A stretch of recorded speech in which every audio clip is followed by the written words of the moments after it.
Salam sejahtera Malaysia, selamat datang ke channel Fels Lifestyle. Info padu, info hangat disediakan di dalam channel ini. Satu isu hangat terkini. Seperti yang diketahui ramai, bahawa Muhyiddin Yassin, bekas Perdana Menteri yang terlibat dengan kes Jana Wibawa. Terkini daripada Malaysia kini, Jana Wibawa Muhyiddin henti rayuan di Mahkamah Persekutuan. Presiden Bersatu Muhyiddin Yassin telah mengemukakan notis untuk menghentikan rayuan bagi kes Jana Wibawa di Mahkamah Persekutuan 2 hari selepas memohon semakan di Mahkamah Rayuan. Notis tersebut dikemukakan melalui firma guaman Cehtan Jetwani berdasarkan dokumen yang dilihat oleh Malaysia kini. Bekas Perdana Menteri itu didakwa di Mahkamah Session Kuala Lumpur tahun lalu atas 4 tuduhan penyalahgunaan kuasa dan 3 tuduhan pengubahan wang membabitkan program Jana Wibawa.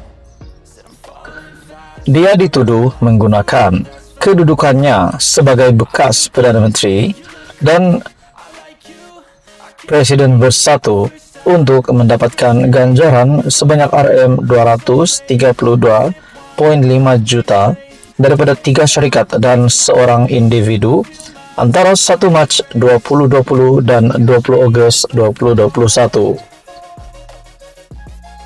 Pada 15 Ogos tahun lalu, Mahkamah Tinggi Kuala Lumpur memutuskan bahawa tuduhan salah guna kuasa terhadap Muhyiddin adalah cacat dan tidak selaras dengan Kanun Tata Cara Jenayah. Bagaimanapun, Mahkamah Rayuan mengembalikan tuduhan tersebut bulan lalu dengan memutuskan pertuduhan terhadap Muhyiddin adalah jelas dan tidak kabur. Muhyiddin cuba membatalkan keputusan tersebut di Mahkamah Persekutuan dengan memfailkan rayuan. Tetapi pendakwa Wan Shaharuddin Wan Ladin menegaskan bahawa undang-undang hanya membenarkan kes ini dibawa ke Mahkamah Rayuan kerana ia bermula di Mahkamah Session. Muhyiddin kemudian memfailkan permohonan kepada Mahkamah Rayuan untuk mengkaji semula keputusannya sebelum mengemukakan notis hari ini untuk menghentikan rayuan di Mahkamah Persekutuan. Artikel daripada Malaysia kini bertarikh 29 Mac.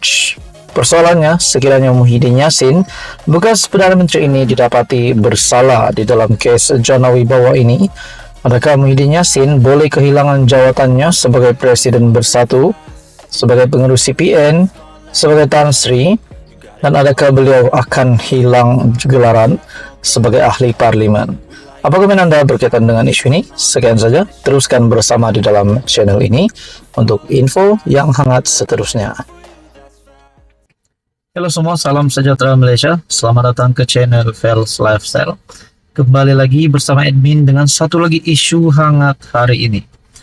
Sudah pasti rasuah berleluasa di mana-mana. Kita dapat melihat SPRM semakin giat, semakin agresif melakukan kerjaan mereka. Penangkapan, penahanan, sindiket tumpas, jerung besar ditangkap, ikan bilis ditangkap, dan banyak lagi. Namun saudara-saudara, ini satu lagi isu hangat. Bagi saya ini satu lagi penangkapan jerung besar yang pasti mengejutkan ramai, terutamanya kepimpinan politik. Ini melibatkan kerugian sehingga RM2 bilion. Ini pasti satu keputusan yang mendukacitakan kerajaan bagi saya. Namun kita dapat lihat perlahan demi perlahan SPRM menumpaskan sindiket, menangkap jerung, dan banyak lagi. Saudara-saudara yang amat dihormati, satu artikel saya ambil daripada Syabuddin Husin. Dahsyat betul 34 penguat kuasa kastam di KLIA. Dahsyat betul 34 penguat kuasa kastam di KLIA lindungi penyeludupan sehingga Negara kerugian Rm 2 bilion ditahan SPRM. Perkongsian daripada Syahbudin pada 29 Mac 2024. SPRM mendedahkan jumlah ketirisan akibat kegiatan sindiket penyeludupan membabitkan beberapa anggota Jabatan Kastam Diraja Malaysia di kargo lapangan terbang antarabangsa Kuala Lumpur KLIA Sepang mencecah Rm 2 bilion bagi tempoh 3 tahun lepas.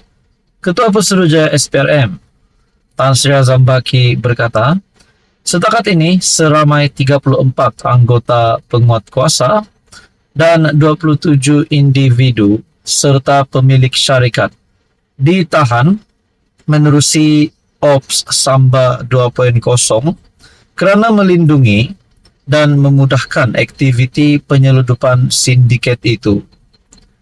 Beliau berkata, anggota dan pegawai penguatkuasa berusia 30 hingga 50 ditahan selepas dipercayai menerima wang rasuah lebih Rm 4.7 juta daripada sindiket rasuah lebih Rm 4.7 juta daripada sindiket bagi memudahkan kegiatan penyeludupan tembakau kunyah, rokok, arak, produk kesihatan dan alat ganti kenderaan. Ops Samba 2.0 penting kerana kita bongkar kegiatan rasuah libatkan agensi penguatkuasa yang libatkan kebolosan dan ketirisan. Perkara ini dijangka berlaku begitu lama. Ia dikesan sejak 2017 baru-baru ini, sehingga baru-baru ini. Kerugian Kerajaan Malaysia untuk tempoh 3 tahun. Kerana sindiket ini adalah Rm 1.5 bilion hingga Rm 2 bilion, iaitu kutipan cukai tiris, katanya dalam sidang media. Ops Samba 2.0 merupakan operasi diketuai SPRM bersama LHDN dan BNM, Bank Negara Malaysia, bagi memerangi aktiviti rasuah pegawai agensi penguatkuasaan yang melindungi aktiviti penyeludupan sejak 2017 sehingga kini. Azam berkata SPRM telah merampas telefon bimbit, komputer riba serta 8 kenderaan mewah milik sindiket terbabit bagi membantu siasatan. Beliau berkata sejumlah 232 akaun bank milik syarikat dan individu ditahan termasuk akaun keldai berjumlah lebih Rm 17 juta telah dibekukan bagi membantu siasatan. Transaksi rasuah dikesan babitkan 34 penjawat awam ini adalah penyaluran, yaitu masuk akaun pribadi menggunakan keldai akaun, katanya. Menambah proses analisis akaun akan dibuat LHDN, BNM dan SPRM.